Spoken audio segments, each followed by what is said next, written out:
ChatGPT Plus is free for college students through May. Here's the thing. You've got a lot to do between now and then. Studying for finals, writing papers, trying to keep your life on track. And ChatGPT can help with all of it. It can quiz you for your econ exam, make a study guide from your French notes, plan out your meals and study breaks. It can get really specific on how you like to learn. It can even help you come up with ways to stop procrastinating. So from now until summer break, take advantage of all the ways ChatGPT can make your life easier. Restrictions apply.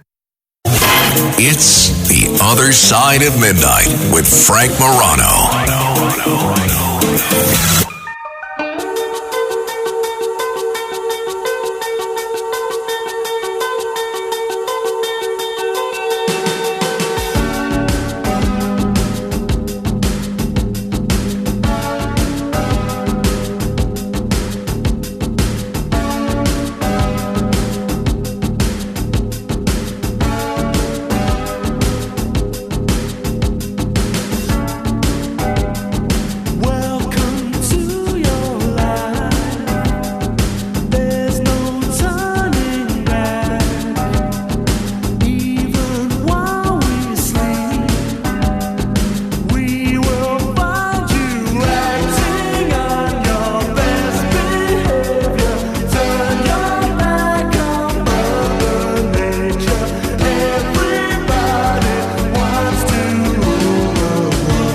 This is The Other Side of Midnight. I'm Frank Morano. Obviously, the country, maybe even the world, is still reeling from this horrific terrorist attack in New Orleans where you had 14 people killed, dozens of other innocent people injured, and not a giant explosion or, a mass shooting, but using just a car. And it really makes you think about how dangerous things can be if anything, something that we encounter every single day, can become a weapon.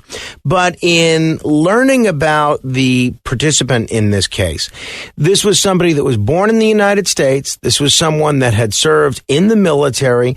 This was someone that a lot of friends, family, and neighbor describe, at least until recently, as being totally level-headed, as being kind of someone that kept to himself, not someone that we would necessarily consider a problem. How does someone like that become radicalized? Is it something that they're exposed to online? Is it a function of the people they're exposed to? Is it a byproduct of a mental breakdown of some sort? Those are a few of the questions that I have for Dr. Zuhdi Jasser. Dr. Zuhdi Jasser is a Navy veteran. He's president of the American Islamic Forum for Democracy and author of the book A Battle for the Soul of Islam, an American Muslim Patriot's Fight to Save His Faith. Dr. Jasser, it's great to talk with you again. Thanks for joining me on the radio. Oh, it's good to be with you, Frank. Thanks so much for having me back. So for people that have not heard our previous conversations and may not be familiar with your work, educate them as to your perspective. What exactly is the American Islamic Forum for Democracy?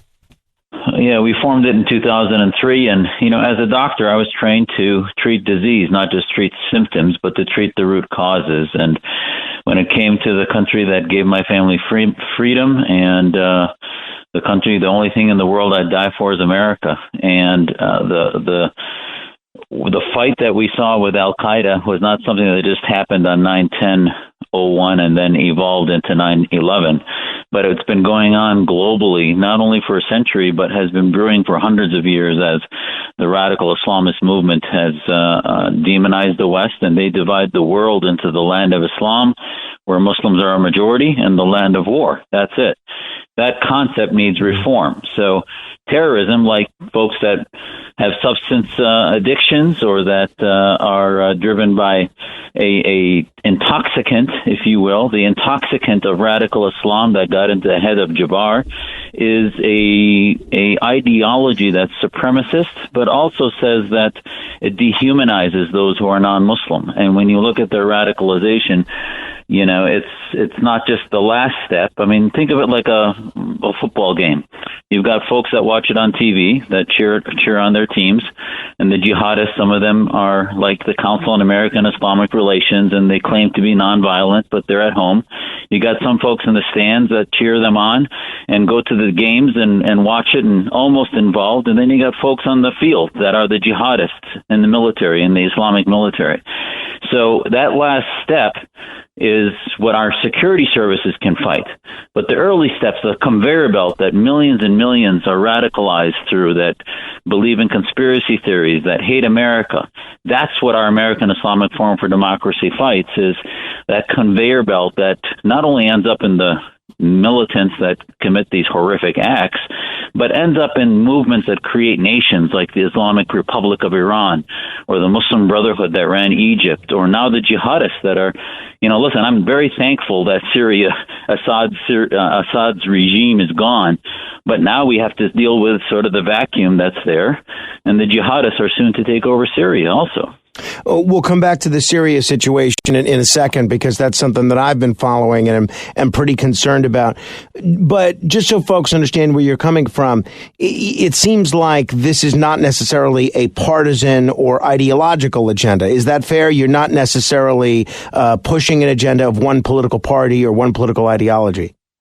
Not at all. And this is why we formed the Clarity Coalition. We formed our Muslim Reform Movement initially after the American Islamic Forum, and that Muslim Reform Movement says, listen, there's principles that are Western, that are secular, that are liberal, that are about freedom and free speech and the freedom to come and go from religion, and that we don't have blasphemy laws, we believe in the equality of men and women, we believe in our constitutional freedoms and the Universal Declaration of Human Rights, and that's why we formed our Clarity Coalition. You can go to claritycoalition.org and see folks from the feminist community, the gay rights community, my conservative community, so many different spectrum of political beliefs that came together and said the greatest threat in the 21st century is political Islam globally.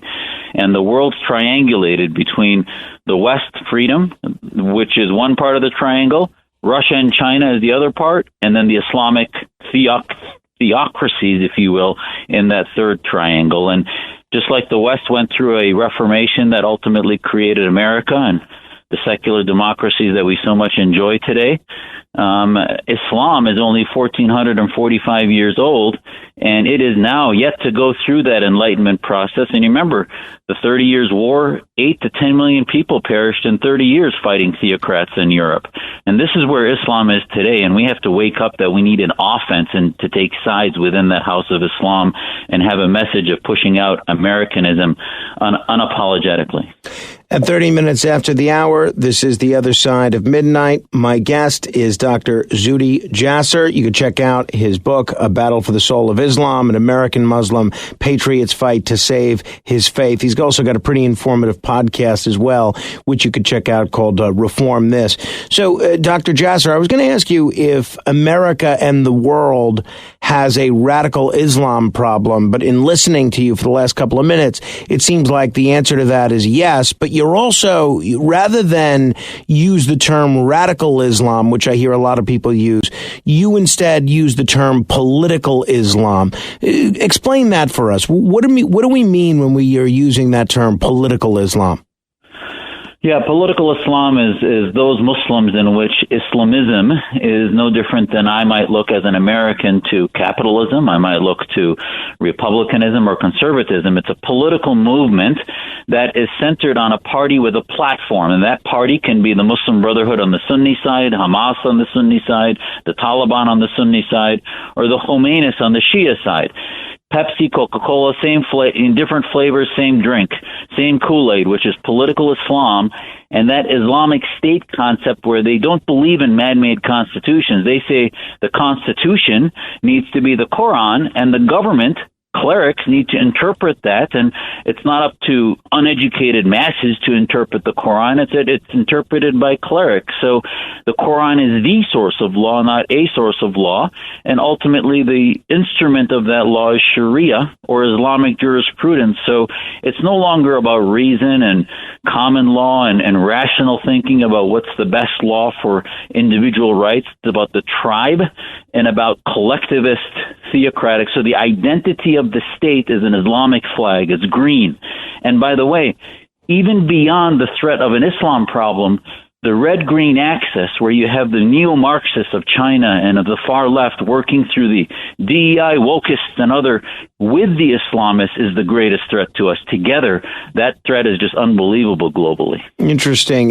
Now, let's talk about this situation in New Orleans, which is just heartbreaking to see all these innocent people killed and injured. What do we know about what happened here, whether it's the radicalization of the person that did this or what his actual beliefs and intent were? Obviously, a lot of people were concerned that this was part of a broader terrorist conspiracy early on. Law enforcement says that's not the case, that he was working alone.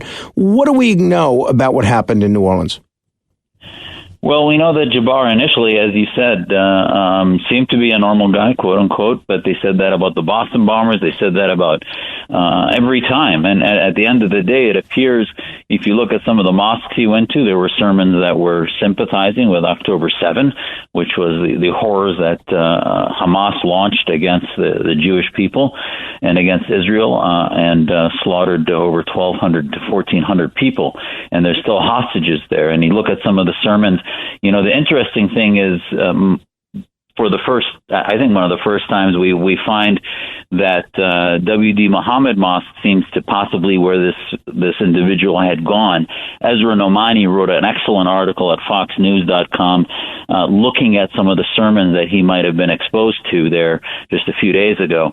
And I'd ask people to read that, because you look at some of the ideologies, it's not just about violence, it's about demonizing, creating and spreading conspiracy theories. And, you know, the Islamic groups did their typical denial, in which they said, listen, this is not Islamic, etc., and they didn't want people to talk to the media. Rather than exhibit tough love and say that we have a deep intoxicant that needs to be reformed, this individual clearly was wanted to kill as many people as possible, and they don't even want to look at what the problem is. It's no different than folks with an addiction that don't want to deal with the core issues at home and in their communities that are creating this problem. If folks are just tuning in, this is The Other Side of Midnight. I'm Frank Morano, talking with Dr. Zuhdi Jasser. So do you believe that this person got radicalized and became more extreme in recent years, or do you believe that he always had these sort of radical Islamic beliefs and that it's only lately that they've come to the surface? Yeah, that's a great question. And I would tell you that ultimately, you know, the term radical, when we say it, it implies that somehow it's just a binary thing. And I would tell you that he started to harbor un-American ideas, anti-American ideas, anti-Semitic ideas, and started to harbor conspiracy theories, and then started to have financial issues, got divorced, was not meeting his bills, was fired, went to business. Life became hopeless, and he filled that vacuum with jihadism. And if you look online, there's now the security community is looking at the term called jihadi cool. So, you know, you talk to folks my kids' age, and they'll tell you, you know, it's no longer cool to smoke. We seem to have shifted the culture, and that smoking isn't cool. But now the red-green axis has made cool basically terrorism. You saw with the BLM movement, it was cool to destroy malls and businesses and savage communities during their so-called protests, which were actually riots, and destroy federal buildings and other things. And that was why the red-green axis, the far-left extremists, were working so well. And you saw in our universities, Hamas was glorified as they wore GoPro helmets showing the murder and beheading of babies, of Jewish babies. And that somehow was glorified on university campuses with encampments and ignored. And then you wonder how these folks get radicalized. Well, it dehumanizes individuals, and they go from a vacuum to no cause to saying, well, at least I want to die for something. And that's why, if we're going to counter this, Frank, we have to start creating a culture where our kids, the flag they want to die for is America.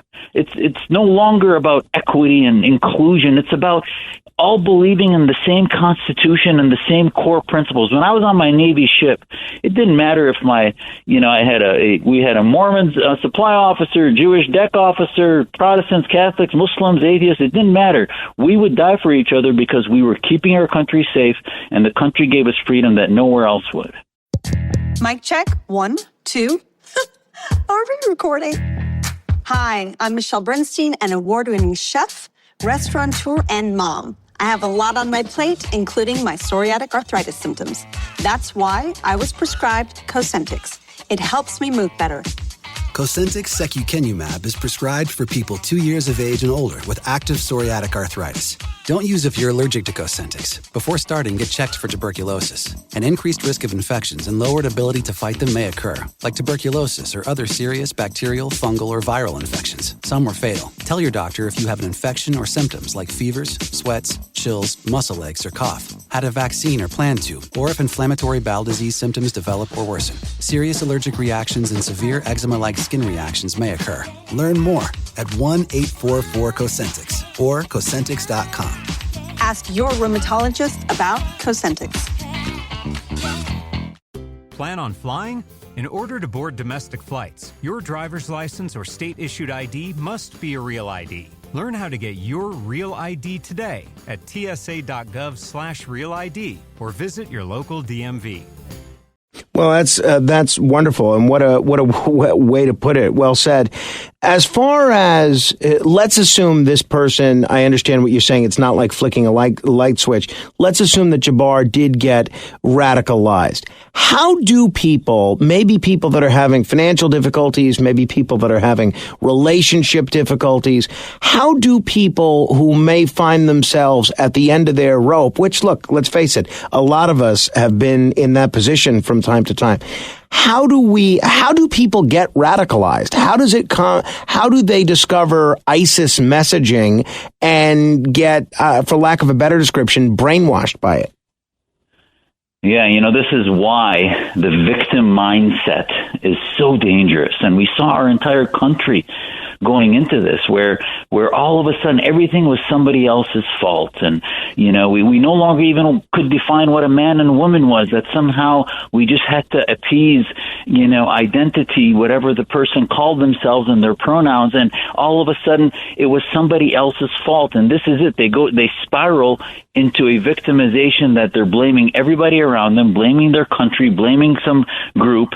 And ultimately they start looking online and they get sucked into Palestinian radicalism, into Hamas, into these groups, especially somebody who identifies strongly, let's say, with an Islamic mindset. And this is why some of the folks that are doing counterterrorism work are fundamentalist Muslims who are anti-violence. So yes, the Obama-Biden administration says, these will be our best folks. They can help, and they do help at the end of the road. I mean, the Saudis were doing counter-radicalism for some time, and it was very unsuccessful. Why? Because their core society's ideology, legal system, is the intoxicant. It's a Islamic supremacism. They just said that, the Al-Qaedas of the world are not what they want to create. Well, you can't have an alcoholic working at a beer facility. I mean, it doesn't work. So at the end of the day, this is why we need our fellow citizens, if they see something, say something. I wrote an article 12 years ago about Fort Hood saying the guy was going around the military hospital with a business card that said Soldier of Allah, and nobody was saying anything. And it's just because of political correctness. Long before anyone knew what wokeism was, we were talking about how ridiculous that was, and the FBI did a 180-page report on Nidal Hassan and never even mentioned his name or jihad or any of that. So how can you fix a disease that our communities can't even talk about because of political correctness? And that's why we are where we are today. Well, and that's what I was going to ask is what can we do? What can we do? What should we do? Whether we're talking the media, whether we're talking the government, whether we're talking the individual people, whether we're talking the religious community, both mosques and the Muslim community and also the Christian and Jewish community. What can be done to make sure that the next Jabbar doesn't happen? Yeah, we need to steer away from this countering violence, which is this generic thing that somehow there's no intoxicant. It's simply their behaviors that are the problem. We need to start to have a whole of government approach where we focus on the fact that Islamism, political Islam, is the problem. Neo-Marxism, far-left extremism is the problem, and begin to have an offense, not just defense, where we reconstruct the problems in a post-mortem kind of way, but actually begin to have an offense like we did in the Cold War and realize this is a global thing where Iranian press TV is pushing out anti-American, anti-Semitic conspiracy theories. Al Jazeera, with 60 million Arabs that watch it every day, is pushing out anti-Israel, anti-Western, anti-Semitic messages and all over social media. So how do we counter that? We don't just counter it saying that's bad. We counter it with a pro-Americanism and making it cool to be, just like I think President Trump's been doing. I mean, his message now has become cool. It's navigating the social media. It's becoming a majority culture. We just need to take it one step further and have a commission on Americanism, an agency on Americanism, like we did in the Cold War. We had a U.S. information agency that developed public diplomacy programs where it wasn't voice of apologia, where we were just apologetic as we are now on the Voice of America, but actually pushing ideas about free markets, about the problems of socialism and why people would want to have individual rights for their own businesses, which is something we can push into the Arab world, into the Muslim consciousness, and globally. And we need that commission. And that would actually, by the way, also help our immigration situation, help security clearances. We have folks working in the government that are Islamists that should have nothing to do. Why do you think a lot of these folks are previous army, previous military, as Jabbar was? Nobody's vetting for any of these ideas like we did in the Cold War against Soviet communism. And nobody's talking about it. And if we had a commission that started with Muslims and non-Muslims, our Clarity Coalition is a ready-made coalition of 50 to 60 folks with millions of followers amongst us on social media. And we have a ready-made group of diverse folks from Muslim, non-Muslim, former Muslims, atheists, Jews, Christians, and others that people can see at claritycoalition.org.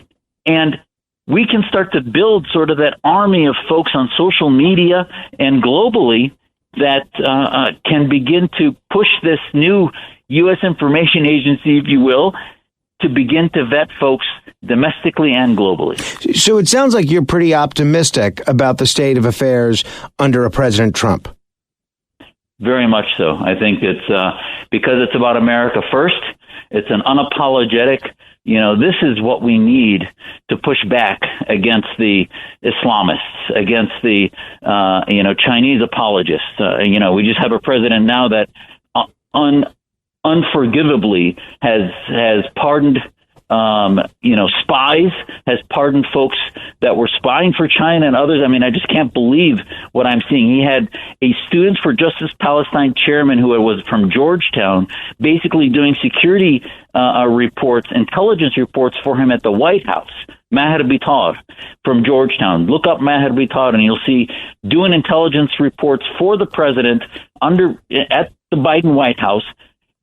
And only years before that was running Students for Justice Palestine, which now on its homepage said that October 7 was a resistance operation and not a terror act. I mean, this is where we're coming from. Now we have a president that's America first, that tells Hamas they better be handing back the hostages, or they're going to have hell to pay. Just it's a very different mindset, which is exactly in the Middle East. The strong horse wins, and the strong horse is the one people listen to. And the only way to dissolve that tribalism is to have an unabashed confidence. So let's talk about the Middle East. You mentioned Syria earlier. Almost nobody questions that Assad was a bad guy. But if you look at the group that's in charge now, one of the people that's part of the governing coalition, the United States, viewed as a terrorist and had a $10 million bounty on his head until he took over the government. We're seeing the interim minister of justice in Syria. It was just reported that he appeared in 2 videos from 2015 in which he oversaw the public executions of 2 women who were accused of prostitution.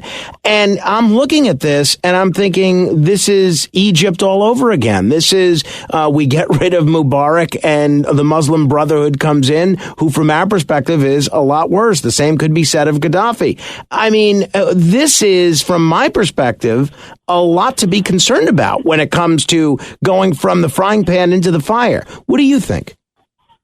Well, absolutely. There's no doubt that we have to be vigilant, that our security is going to have to make sure that, when necessary, surgical operations will need to be done if these individuals get,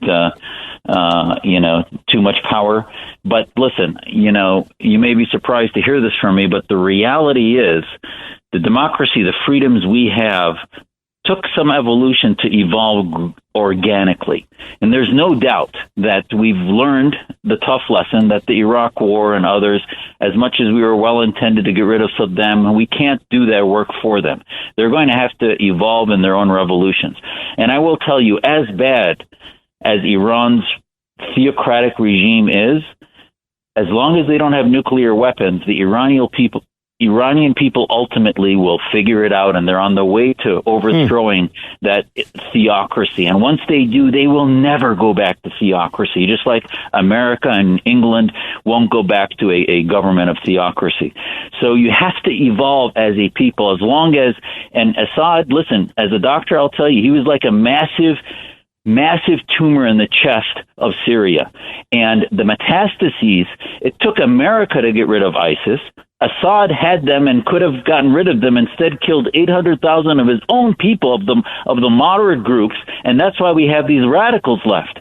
And ultimately, you had to get rid of Assad for them to go to that next stage. Just like we went from the Shah in Iran to the Khomeinis, and next stage will probably be a more democratic democracy, if you will.